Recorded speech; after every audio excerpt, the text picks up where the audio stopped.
she said. "You don't belong here," in a whisper sharp enough to cut my son's drawing in half. By sunset, a million strangers knew our names, our faces, and the sound a 6-year-old makes when his hope gets stepped on. I didn't go to the Meridian Cafe to start a war. I went because my boy wanted his father to see the family he had drawn with 3 stick figures and a rainbow that tried its best to hold us together. Golden light marble tables, the kind of hush that tells you money is the language and you don't speak it. That was the room. I smoothed the paper while Elias lined up his crayons, brave and serious like small artists are, and I told him, "Daddy will meet us here." Then she arrived. White suit, cold perfume, a face trained to evaluate and dismiss. "So you're Dahlia," she said, not a question. Calvin's obligations didn't include this. Her name was Ivy Hale, the kind of person who mistakes cruelty for clarity. Elias held up his drawing proud. "I made this for Daddy." Ivy took it like it was contraband, tilted her head, and said, "Some pictures are better left in folders." She let it fall and pressed her heel down until our crayon family turned into confetti. The sound that came from my child wasn't loud. It was small and forever. Phones lifted like flowers toward sunlight. "Why is the pretty lady mad at us?" he asked, then looked up at me, eyes wet and honest. "Mama, I heard her tell a friend you make Daddy ashamed." Yeah, that happened. Calvin walked in on that sentence. Not a hero, not a villain, just a man who had run out of places to hide from himself. He took in the scene, the scraps, the cameras, the woman trying to look like reason, and his voice dropped. "What is this?" Ivy's smile never moved. "Reality," she said. "I'm protecting you from a mess that doesn't belong in your world." Elias put a small palm on his father's cheek and asked what grown men are terrified to hear. "Daddy, are you ashamed of me and Mama?" Something cracked. "No, son," Calvin said, rough and real. "I'm ashamed of myself." I gathered the pieces, the crayons, the shaking, and I left before the room could decide what opinion would get the most likes. The wind off the park hit me full in the chest. I sat with Elias on a cold bench and tried to breathe. That's when a woman eased down beside us like she'd been sent on purpose.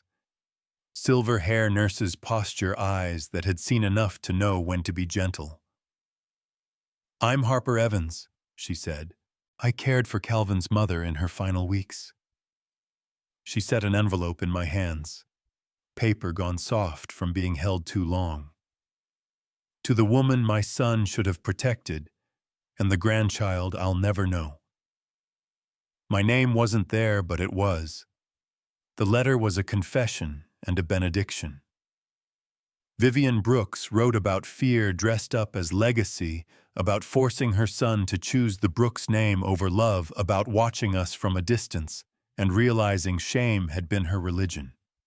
She had changed her will 2 weeks before she died. A trust for Elias, all conditions on Calvin's inheritance removed.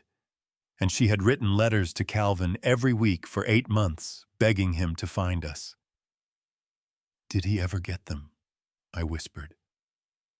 Harper shook her head. "The estate emailed me this morning. Certified letters kept going out. If he says he never received them, someone intercepted the mail." The word hit like a dropped stone. Intercepted. You know what I mean. That's the twist that turns a family tragedy into a choice. Calvin didn't show up at my door. He did something riskier.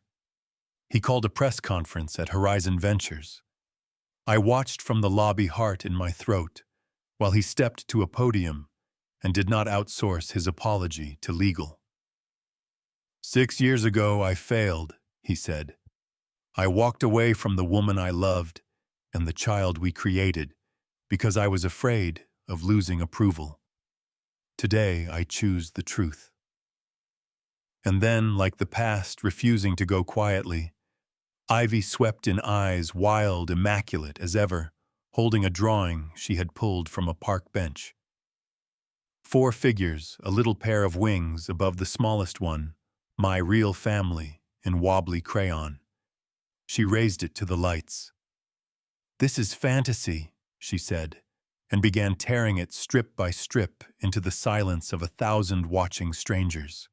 Security missed a 6-year-old slipping under an elbow.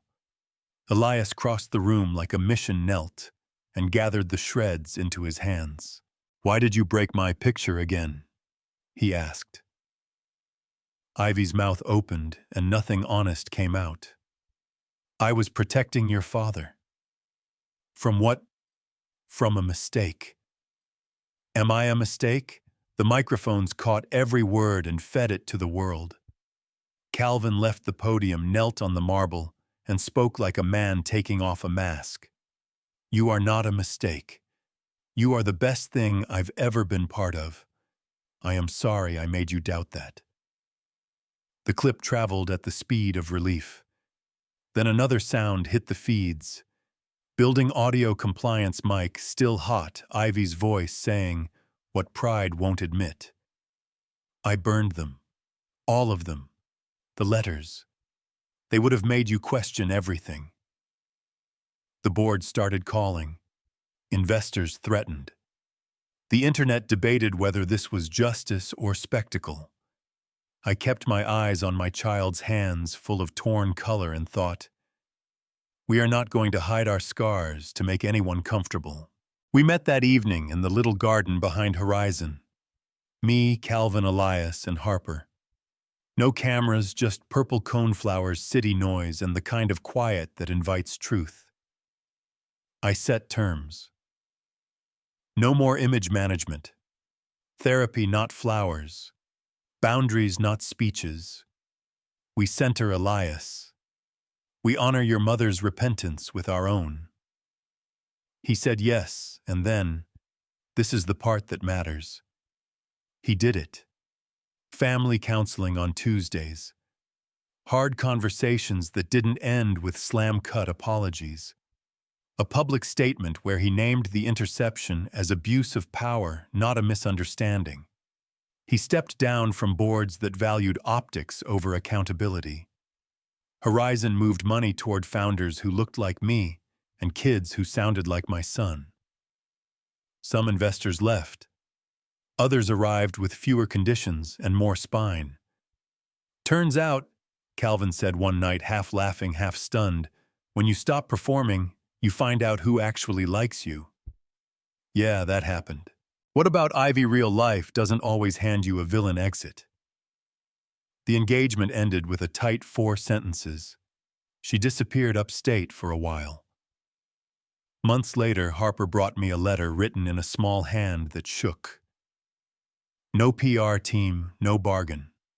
Ivy wrote about a childhood where love was conditional, about perfecting herself until she believed usefulness was the only currency, about seeing me and deciding that if she couldn't be loved like that, she would make sure no one else was either.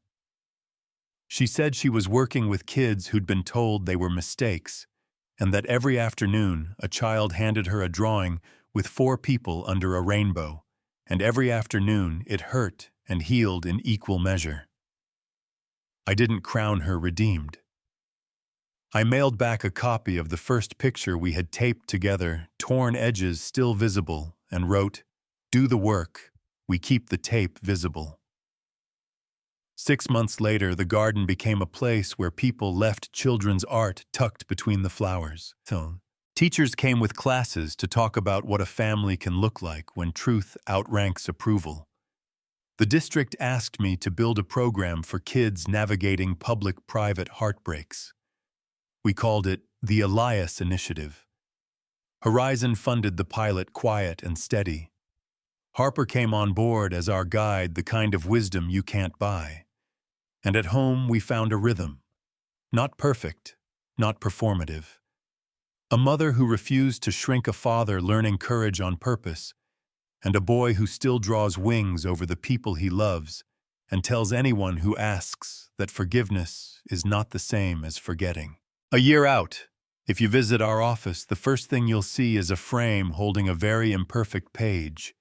Crayon lines, gravel smudges, strips of clear tape running like rivers. People ask why we didn't print a clean copy. Because it's still our family, Elias says, proud as ever. It just shows we got hurt and got better. That's our thesis. Not that love conquers all, but that it conquers enough. Enough fear, enough pride, enough prejudice to build a life that feels like air after years of holding your breath. So here's where I leave it with you. If someone crushes a child's drawing to protect an image, do they earn a way back after the work? Or are some doors meant to stay closed for everyone's safety? Where's the line between protection and control standards and bias legacy and fear wearing nice clothes? Tell me what you think. Drop your story. The time you were told you didn't belong, the moment you chose people over approval, the letter you still need to write. If this hit home like the video, subscribe, share it with someone who needs to hear it, and light up the comments with truth. We'll be here keeping the tape visible, building something real, one brave conversation at a time.